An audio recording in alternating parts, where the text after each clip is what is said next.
ఆషాఢ మాసం సందర్భంగా మన కాసం ఫ్యాషన్స్ కిలో చీరలు కొనండి, అరకిలో చీరలు ఉచితంగా పొందండి. ఉద్యోగాలు పోగొట్టావు, ఉన్నదంతా ఊడ్చిపెట్టించావు, వాళ్ళని బికార్లని చేశావు. నా వల్లే వాళ్ళ జీవితాన్ని నాశనం అయ్యాయని నువ్వు అనుకుంటే ఇప్పుడు నా లారీ అమ్మేస్తాను. అది కూడా సాలకపోతే నా బడ్డీ కొట్టి అమ్మి ఆ డబ్బులు వాళ్ళకిచ్చేస్తాను. అమ్మేసి ఎన్ని రోజులు అన్న పెడతావే? మరేం చేయమంటావయ్యా? నువ్వు వచ్చేసరికి వాళ్ళందరినీ లారీ ఓనర్లు చేసేస్తే నువ్వు సంతోషిస్తావు అనుకున్నాను కానీ ఆ మొదలష్టపు బ్యాంకు మేనేజరు ఇట్ట మోసం చేస్తాడు అనుకున్నానా? What nonsense are you talking? నోటికొచ్చినట్టు మాట్లాడకు. నేను ఎవరిని మోసం చేయలేదు. మీరు ఆడుతున్న అబద్ధం వల్ల ఎన్నో కుటుంబాలు నాశనం అవుతాయి. నిజం ఒప్పుకోండి సార్.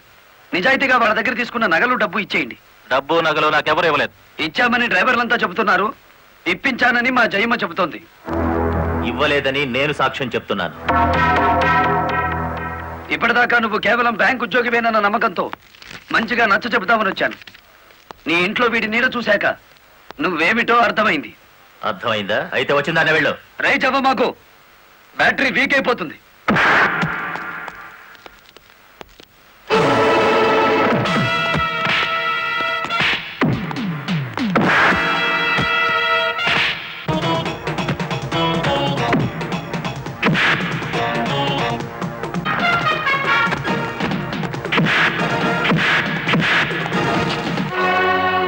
డ్రైవర్ల నగలు డబ్బు ఎక్కడ దాచావు?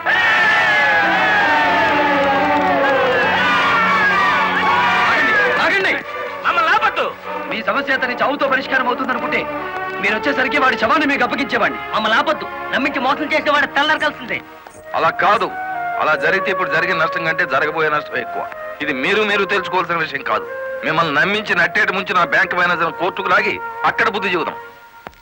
రంగనాయకులు గారు, రంగనాయకులు గారు, సార్ సార్, రంగనాయకులు గారు. నువ్వు చెప్పేదేటి మీ వినేదేటి? ఆ బాలమురళి నిన్ను ఆ సీను గాని తన్నిన చోట దాన్ని కూడా తన్నేసినాడు, అంతేనా? అవును సార్. రంగనాయకులు గారు, ఈ ఒత్తిడి నేను తట్టుకోలేను. ఆ డబ్బు నగలు ఇచ్చేయండి, తీసుకెళ్లి వాళ్ళకి ఇచ్చేస్తాను. ఏం నగలు, ఏం డబ్బులు? అదేమిటి సార్, డ్రైవర్లు నాకు ఇచ్చిన నగలు డబ్బు మీకు ఇచ్చానుగా. నాకెప్పుడిచ్చావు? నా డ్రామా నా మీదకి తిప్పికొట్టి నాకు అన్యాయం చేయొద్దు సార్. నాకు అన్యాయం చేయొద్దు సార్. పిచ్చి పిచ్చిగా ఉందా? ఇలాంటి విషయాల్లోకి నేను లాగొద్దు. వెళ్ళ. రాస్కెల్స్, ఇంత నమ్మక ద్రోహం చేస్తారా? మీలాంటి వాళ్ళ కాళ్ళు పట్టుకోవడం కంటే ఆ బాలమురళి చేతులు పట్టుకోవడం నయం. పట్టుకొని ఏం చేస్తా? మీ రంగు బయట పెట్టి మీ ఇద్దరు గటగటాలు లెక్క పెట్టేట్టు చేస్తాను రా.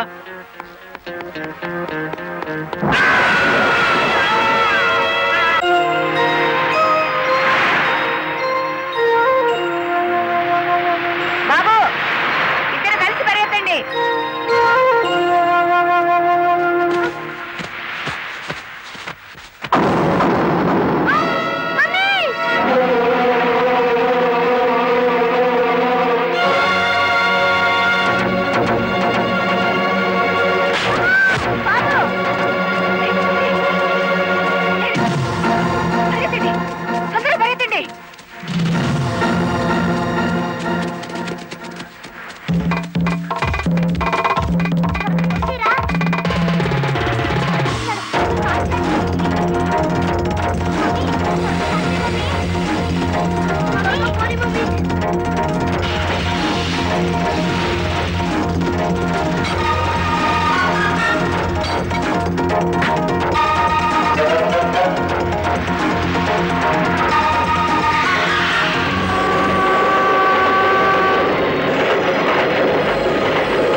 ఏంట్రా ఆ బ్యాంక్ మేనేజర్ శవాన్ని పాతి పెడుతుంటే ఎవరైనా చూసారా?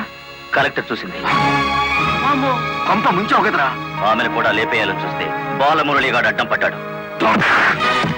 That's not my mistake. Okay, matar అంటే మాంసం పకోడీ అనుకున్న వేటి కర్నలు మింగేసేయటానికి. ఇడియట్. డెఫినెట్ గా బాలమురళి నిన్ను వెతుక్కుంటే ఇక్కడికి వస్తాడరా. వెంటనే అండర్ గ్రౌండ్కి వెళ్ళిపో.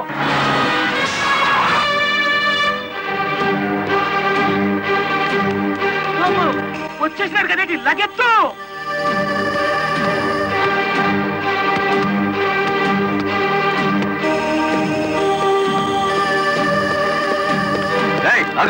అత్తారింటో కళ్ళు వచ్చినట్టు ఏమిటిది? సీనుగాడు ఎక్కడ? ఇక్కడ అనుకుంటాడు. మక్కలు ఎరగదంతే తెలుస్తుంది. ఎక్కడుంటాడు? యో యో ఆగో యో. ఇప్పుడు మన స్పీడు బ్రేకులు లేని బండిలా ఉంది. అడ్డొచ్చామంటే ఫ్రంట్ టైర్ కింద పచ్చడైపోతావు.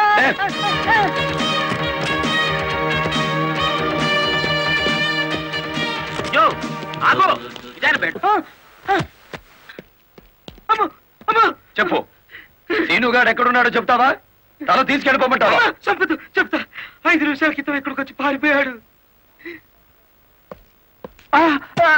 సూర్యోదయం నుంచి సూర్యాస్తమయం వరకు దేశమంతా తిరిగేది లారీ డ్రైవర్లే. మేం తలుచుకుంటే అండర్ గ్రౌండ్ లోనే కాదు, ఆకాశంలో ఉన్న సీనుగాడిని పట్టుకుంటాం, చట్టానికి అప్ప చెబుతాం.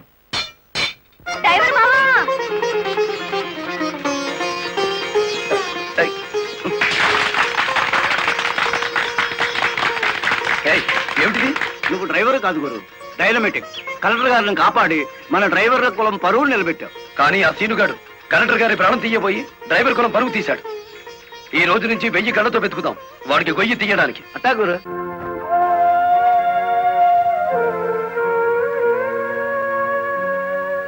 లలిత, లారీ డ్రైవర్ కి ఏమైనా దెబ్బలు తగిలాయా? బాబు పాప. నేను అతని గురించి అడుగుతుంటే మీరు బాబు పాప అంటారేమిటి?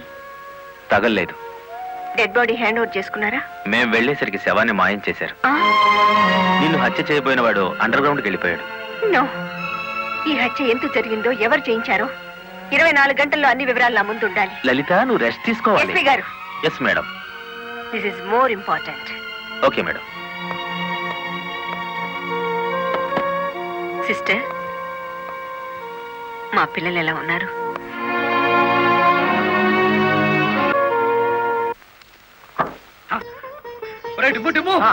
కూర్చొని పట్టరా, కలెక్టర్ గారు. కలెక్టర్ గారా?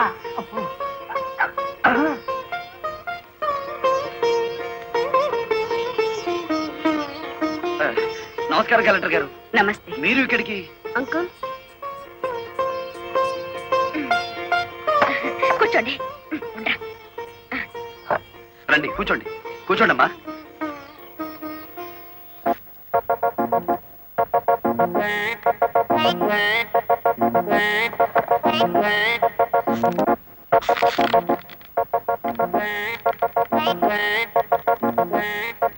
ఏమిటి, ఏమైంది? ఏం లేదమ్మా, మీరు కూర్చున్న కుర్చీకి 3 కాళ్ళు.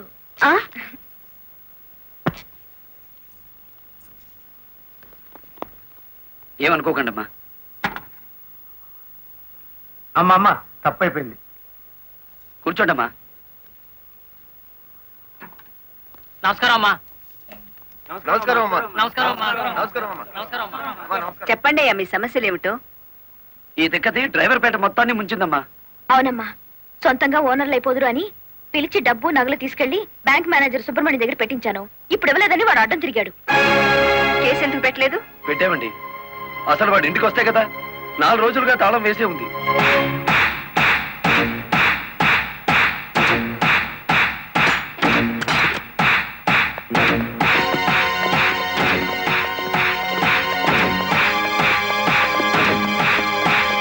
ఆడి జీతం ఎంతో, జీవితం ఎంతో ఈ టీవీలు, ఫ్రిడ్జ్లు చూస్తేనే తెలుస్తుంది. రండి.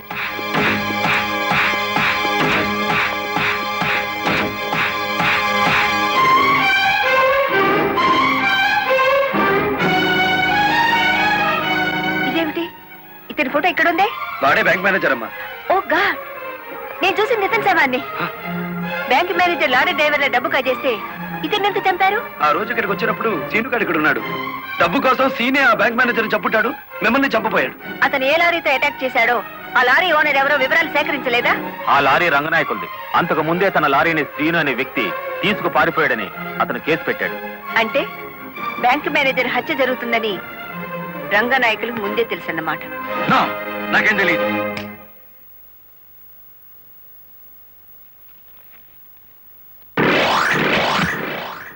Open the file.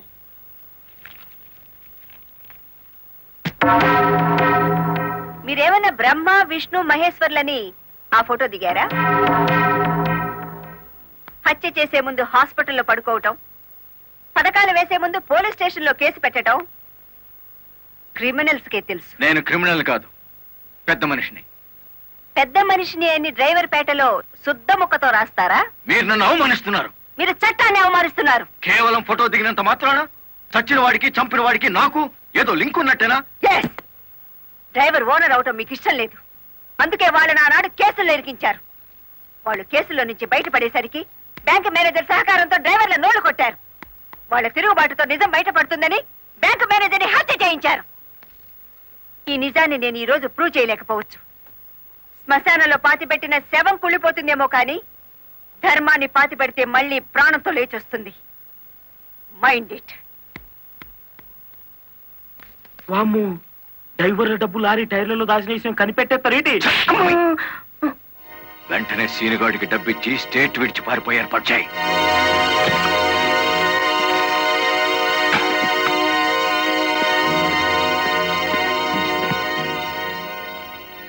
కలెక్టర్కి నీ విషయం తెలిసిపోయింది. పోలీసులు లారీ డ్రైవర్లంతా నీకోసం వెతుకుతున్నారు. ఇది దుబాయ్ టికెట్. ఈ రాత్రికి ఇక్కడి నుంచి ఫ్లైట్ ఉంది. ఈ డబ్బు తీసుకుని వెళ్ళిపో. ఇదే ఫైనల్ సెటిల్మెంటా? నాకు తెలియదు. రంగనాయకులు గారు చెప్పమన్నది చెప్పాను. అక్కడికి వెళ్ళిన తర్వాత ఫోన్లు చేయొద్దన్నారు.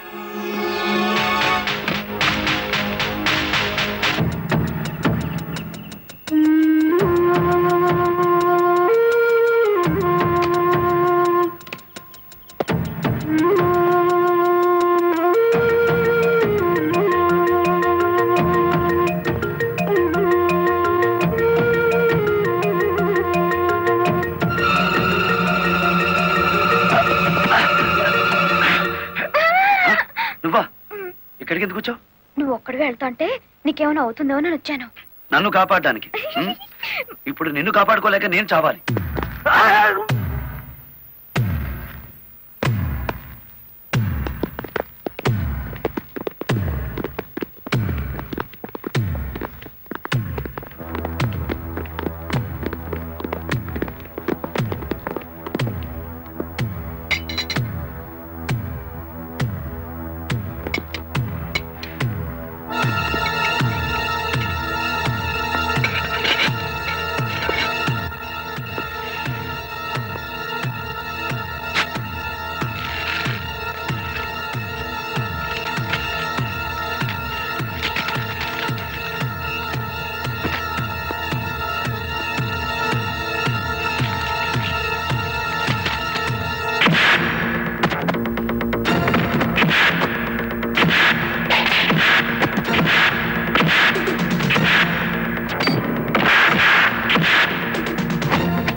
మిమ్మల్ని అందరినీ అరెస్ట్ చేయిస్తుంది.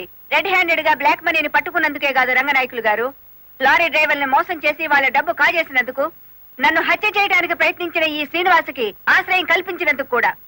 తీసుకెళ్ళండి.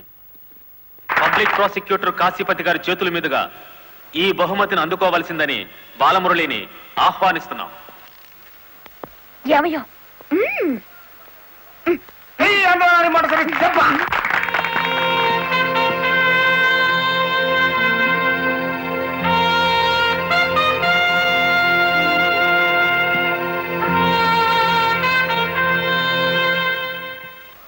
ఈ శుభ సందర్భంలో బాలమురళికి ఒక హెచ్చరిక.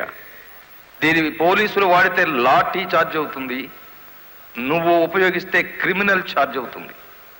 అందుచేత దీన్ని పోటీల్లో గెలుచుకున్న కప్పులా వాడాలి తప్ప లాకప్పులో వాడే లాఠీలా ఉపయోగించకూడదు.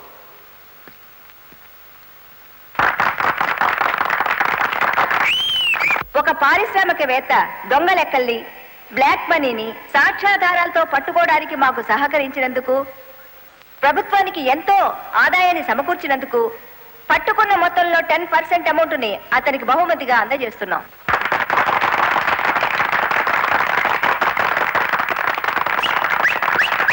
బ్యాంక్ మేనేజర్ చేసిన మోసం వల్ల ఉద్యోగాలు, డబ్బు పోగొట్టుకున్న సాటి లారీ డ్రైవర్లందరికీ కొత్త లారీలు కొనుక్కునేందుకు వీలుగా ఈ మొత్తాన్ని డిపాజిట్ అమౌంట్గా ఉంచమని కలెక్టర్ గారికి తిరిగిచ్చేస్తున్నాను.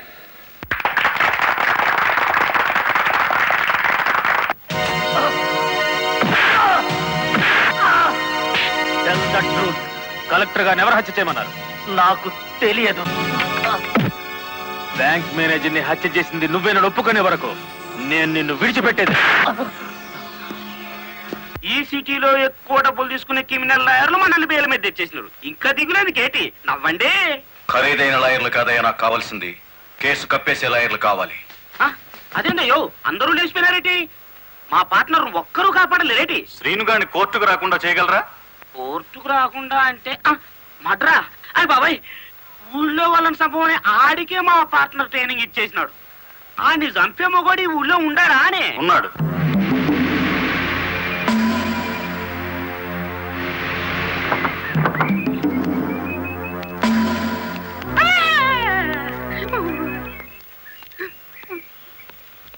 రండి.